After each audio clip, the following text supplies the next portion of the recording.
Hallelujah. Good morning. प्रभु यीशु मसीह के मधुर नाम में आप सबको जय मसीह की। आइए दोबारा प्रभु के वचनों से सुने प्रार्थना।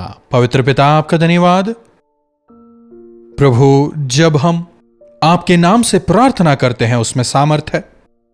उस सामर्थ का, उन आशीषों का अनुभव करने में हम सबों की मदद करें। यीशु के नाम से प्रार्थना मांगते हैं, आमीन। जी हां, प्रभु के नाम में सामर्थ है, उनमें आशीषें हैं। क्या आप प्रार्थना करते हैं? प्रार्थना करते हैं कहने वाले बहुत से लोग हैं, लेकिन हमारी प्रार्थना कैसी है यह देखना होगा। आज बुधवार है ना, मिडवीक प्रेयर कई सारे सभाओं में होता है, लेकिन इन मीटिंगों में लोगों की संख्या कम होती है। कहते हुए कई जगहों पर इस मिडवीक प्रेयर को बंद कर दिया गया है। आप जानते हैं, ये जो फरीसी हफ्ते में 2 बार उपवास करके प्रार्थना करते थे, जरा अपने आप को परख कर देखिए, क्या आपकी भक्ति इन फरीसियों की तुलना में कैसी है? अगर सांस्कारिक तौर पर भक्ति का पालन करने वाले ही हफ्ते में 2 बार उपवास करके प्रार्थना करते हैं, तो आत्मा और सच्चाई से प्रार्थना करने वालों की भक्ति कैसी होनी चाहिए? इसलिए हफ्ते में कम से कम 2 बार कलीसिया के साथ मिलकर प्रार्थना करें। फिर वे 10 लोग हों, 50 लोग हों या फिर 100, यह मायने नहीं रखता। द मिनिमम नंबर जानते हैं वो कितना है? केवल 2। देखिएगा इस वचन को मत्ती की इंजील उसका 18वां अध्याय 19वीं आयत से। फिर मैं तुमसे कहता हूं, यदि तुम में से 2 जन पृथ्वी पर किसी बात के लिए एक मन होकर, कितने लोग? 2 लोग। चर्च में 2 लोगों का होना काफी है। क्या 2 या 3 प्रार्थना नहीं कर सकते? क्या 10 लोगों की प्रार्थना नहीं सुनी जाएगी? अगर आपके चर्च में मिडवीक प्रेयर नहीं होता है तो अपने पासबान से कहें, मैं आऊंगा पादरी साहब, आप और मैं मिलकर प्रार्थना करेंगे। हम 2 लोग हुए ना, हम मिलकर प्रार्थना करेंगे। जी हां, आपको अकेले भी प्रार्थना करनी है। जब तुम प्रार्थना करो, अपने कमरे में जाओ, दरवाजा बंद करो और तुम प्रार्थना करो। वहां पर भी आप और आपके प्रभु 2 लोग हो गए। आपकी प्रार्थना प्रभु सुनते हैं। फिर परिवार होते हैं। अगर आपका विवाह नहीं हुआ है तो मां बाप के साथ में मिलकर प्रार्थना करें। और विवाह के बाद पुरुष अपने माता पिता को छोड़ अपनी पत्नी के संग रहेगा और वे एक होंगे। विवाह के होने के बाद यहां भी 2 लोग हैं। मनुष्य का अकेला रहना ठीक नहीं, इसलिए उसे एक सक्षम सहयोगी दिया गया। एक गिरा तो दूसरा उठा सकता है। इसलिए सुसमाचार के प्रचार के लिए भी प्रभु 2-2 करके शिष्यों को भेजते हैं। अगर 2 लोग एक मन हो तो चमत्कार होते हैं। विवाह होने के बाद पति पत्नी मिलकर आप जो हैं विभिन्न कार्यों के लिए साथ होकर जाते हैं, साथ मिलकर शॉपिंग के लिए जाते हैं। यहां तक कि कई सारे पति पत्नी जो हैं मिलकर एक ही ऑफिस में काम करते हैं। वो ठीक है, लेकिन अगर एक साथ मिलकर आप प्रार्थना करें तो चमत्कार होंगे। वचन क्या कह रहा है? यदि तुम में से 2 जन पृथ्वी पर किसी बात के लिए एक मन होकर उसे मांगे, तो वह मेरे पिता की ओर से जो स्वर्ग में है उनके लिए हो जाएगा। पति और पत्नी दोनों मिलकर प्रार्थना करें। कई बार कहते तो हैं कि एक साथ प्रार्थना करते हैं। प्रार्थना जरूर करते हैं, लेकिन दोनों के उद्देश्य अलग होते हैं, बोझ अलग होते हैं।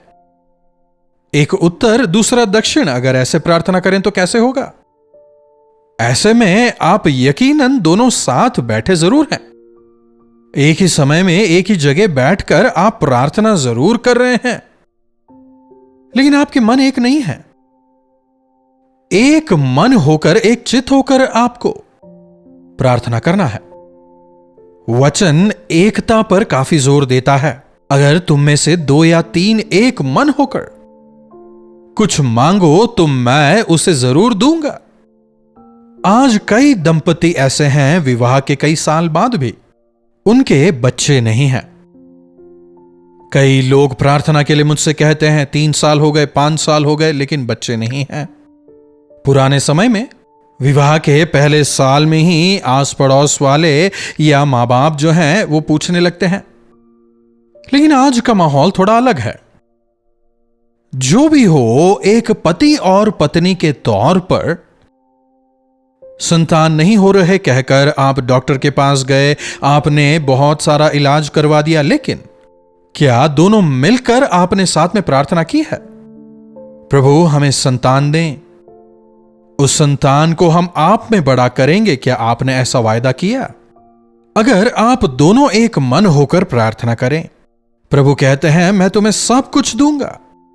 वचन बताता है गर्भ का फल यहोवा की ओर से दान है। इस वरदान को देने के लिए प्रभु हमेशा तैयार है। इसीलिए अगर आपके संतान नहीं है तो पति या पत्नी एक दूसरे पर इल्जाम ना लगाएं, बल्कि दोनों मिलकर प्रार्थना करें। दोनों मिलकर अगर प्रभु पर विश्वास करें, भले ही डॉक्टर असंभव है कहें, परिस्थितियां बिल्कुल अनुकूल ना हो, चमत्कार करने वाले परमेश्वर आपकी प्रार्थना सुनकर आपके जीवन में चमत्कार करेंगे। कोई भी विषय हो, चाहे वो नौकरी की बात हो, चाहे घर खरीदने की बात हो, या फिर अगर आप यात्रा के लिए निकल रहे हो, हर एक विषय के लिए मिलकर प्रार्थना करें, प्रभु चमत्कार करेंगे। परमेश्वर चाहते हैं कि पति और पत्नी निरंतर संग रहें। उनका अलग होना उन्हें पसंद नहीं। दोनों की सम्मति से थोड़े समय के लिए, वो भी केवल प्रार्थना के लिए, तुम अलग हो सकते हो। एक उस शहर, एक इस शहर, तो गर्भधारण कैसे होगा? हमारा परिवार अब तक नहीं बढ़ा, कैसे बढ़ेगा? दोनों ही सरकारी नौकरी में है, एक शहर में है, दूसरा किसी दूसरे शहर में है, लेकिन मैं कहूंगा आप प्रार्थना करें। हमने भी ऐसे कई लोगों के लिए प्रार्थना की है। परमेश्वर ने हमारी प्रार्थना सुनी और केवल एक व्यक्ति के लिए एक नया ब्रांच खोला गया और अब दोनों मिलकर एक ही शहर में काम करते हैं। कई ऐसी गवाहियां सुनी हैं। आप भी मांगे, एक मन होकर मांगे, प्रभु मैं अपनी पत्नी के संग रहूं। हम दोनों रोज मिलकर प्रार्थना करें, प्रभु से प्रार्थना करें। मैं लोगों से पूछता हूं, अरे आप दोनों अलग रहते हैं तो संतान कैसे होंगे? दोनों अलग रहते हैं तो संतान कैसे होंगे? अरे आपको मिलकर रहना होगा ना। आप पति पत्नी हैं, दोनों को साथ रहना है, मिलकर प्रार्थना करना है, तब मिलकर फलवंत होंगे भी। चाहे कोई भी विषय हो, अगर आप एक मन हो, फलवंत होंगे। पति उत्तर चले और पत्नी दक्षिण, तो परिवार में एकता कहां से आएगी? पत्नी कुछ कहे और पति अगर उसका विरोध करे तो परिवार में अपनापन कहां से आएगा? हमारी आमदनी कितनी है, हमारा खर्चा कितना है, हमें क्या खरीदना है, क्या नहीं खरीदना है, दोनों मिलकर बजट बनाएं, प्रार्थना करें, तब परिवार में एकता होगी। क्या ऐसी छोटी छोटी बातों के लिए भी प्रार्थना करना है? बिल्कुल करना है। हर बात के लिए प्रार्थना करना है। अगर आपकी आर्थिक स्थिति ठीक नहीं तो क्या आप आत्मिक तौर पर बढ़ने पाएंगे? अगर आपके परिवार में एकता नहीं, परमेश्वर की आशीषों को क्या आप अपने परिवार में देखने पाएंगे? आज से एक मन होकर रहें। अगर आपका विवाह नहीं हुआ है, मां बाप के साथ मिलकर प्रार्थना करें, भाई बहन मिलकर प्रार्थना करें। अगर आप स्टूडेंट हैं, हॉस्टल्स में रहते हैं, विश्वासी मित्रों के साथ मिलकर प्रार्थना करें। शद्रक, मेशक और अबेदनगो मित्र थे, प्रेयर फ्रेंड्स थे। दानिएल और ये सभी एक दूसरे के प्रेयर फ्रेंड्स थे। जब उन्होंने मिलकर प्रार्थना की, परमेश्वर ने महान भेद उन्हें बताए। आपके कॉलेज में, आपके ऑफिस में प्रार्थना करने वालों को अपना दोस्त बनाएं। अविश्वासियों के साथ जुए में ना जुटें। 2 या 3 अगर एक मन हो तो वहां पर चमत्कार होंगे। दोबारा देखिएगा 19वीं आयत। फिर तुम में से यदि 2 जन पृथ्वी पर किसी एक बात के लिए एक मन होकर उसे मांगें, तो वह मेरे पिता की ओर से जो स्वर्ग में है उनके लिए वह हो जाएगा। यहां एक मन होकर मांगिए, वहां से वो आपको मिल जाएगा। यहां मांगिए, वहां से वो मिलेगा। पृथ्वी पर एक मन होकर आप मांगिए, स्वर्ग में वह सुना जाएगा और वहां से प्रार्थना का जवाब आपको मिलेगा। Fast delivery. यहां मांगिए, वहां से उत्तर तुरंत मिलेगा। जब आप एक मन होकर विश्वास के साथ प्रार्थना करते हैं, तुरंत हम परमेश्वर के चमत्कार को देखते हैं। एक मन होकर मांगो तो मेरे पिता वह तुम्हारे लिए कर देंगे। जहां 1 या 2 मेरे नाम से इकट्ठा होते हैं, उनके बीच में मैं रहता हूं। दरअसल प्रार्थना जो है वो स्वर्ग और पृथ्वी को जोड़ने वाला एक साधन है। जब हम यीशु के नाम से प्रार्थना करते हैं तो हमारी प्रार्थना स्वर्ग में सुनी जाती है, वहां से हम जवाब पाते हैं। प्रभु कह रहे हैं, अगर तुम 2-3 लोग एक मन होकर प्रार्थना करो तो तुम्हारे बीच में मैं रहूंगा। कैसा महान सौभाग्य। मिनिमम नंबर देख रहे हैं, 2 या 3 अगर तुम एक मन होकर मेरे नाम से इकट्ठा हो तो मैं वहां पर रहूंगा। जहां कहीं 2 या 3 लोग मिलकर प्रभु से प्रार्थना करेंगे, प्रभु का सानिध्य वहां पर होता है। इसलिए हम प्रभु के चमत्कारों का, सामर्थ का अनुभव करने पाते हैं। जहां 2 या 3 इकट्ठा होते हैं, फिर वो अगर चर्च ना भी हो तो भी प्रभु वहां पर होते हैं। आज से विशेषकर पति पत्नी मिलकर प्रार्थना करें, परिवार होकर प्रार्थना करें, एक मन होकर प्रार्थना करें, अन्य विश्वासियों के साथ मिलकर प्रार्थना करें। जीवनों में चमत्कार देखेंगे। 2-3 लोग मिलकर दूसरों के लिए प्रार्थना करें, दूसरों की बीमारी के लिए, उनकी परेशानियों के लिए प्रार्थना करें।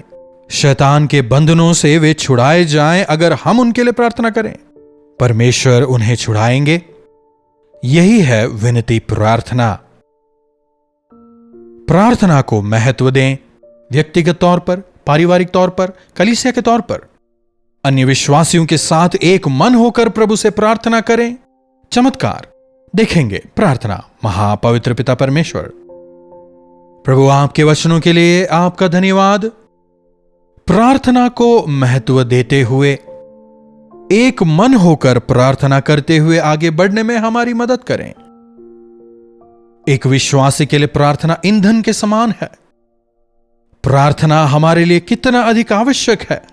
प्रार्थना के महत्व को समझते हुए व्यक्तिगत तौर पर, पारिवारिक तौर पर, कलीसिया के अन्य विश्वासियों के साथ में मिलकर, एक मन होकर विभिन्न विषयों के लिए प्रार्थना करने में हमारी मदद करें। प्रभु आप जिस प्रकार वायदा करते हैं, जहां 2 या 3 मेरे नाम से इकट्ठा होंगे उनके बीच में मैं उपस्थित रहूंगा। आपकी उपस्थिति का अनुभव करते हुए जीने में हमारी मदद करें। यीशु के नाम से प्रार्थना मांगते हैं, आमीन। अब हमारे पिता परमेश्वर का प्रेम, प्रभु यीशु मसीह का अनुग्रह, पवित्र आत्मा की संगति और सहभागिता हम में से प्रत्येक के साथ आज, कल और सर्वदा बनी रहे। आमीन। प्रभु परमेश्वर की महिमा हो। अपने प्रार्थना विषयों को आप हमें 9884907779 पर व्हाट्सएप, वॉइस मैसेज या फिर टेक्स्ट के जरिए भेज सकते हैं। अगर चाहें तो कॉल करके भी आप हमसे बात कर सकते हैं। हम आपसे सुनना चाहेंगे, आपके साथ मिलकर प्रार्थना करेंगे। प्रभु अवश्य आपके जीवनों में चमत्कार करेंगे। इन्हीं वचनों के साथ मैं आपसे विदा लेना चाहूंगा। प्रभु आप सबों को आशीष दें। कल्वरी दर्शन, ये है प्रेम के दर्शन, यीशु प्रेम के दर्शन। कल्वरी दर्शन, ये है प्रेम के दर्शन, यीशु प्रेम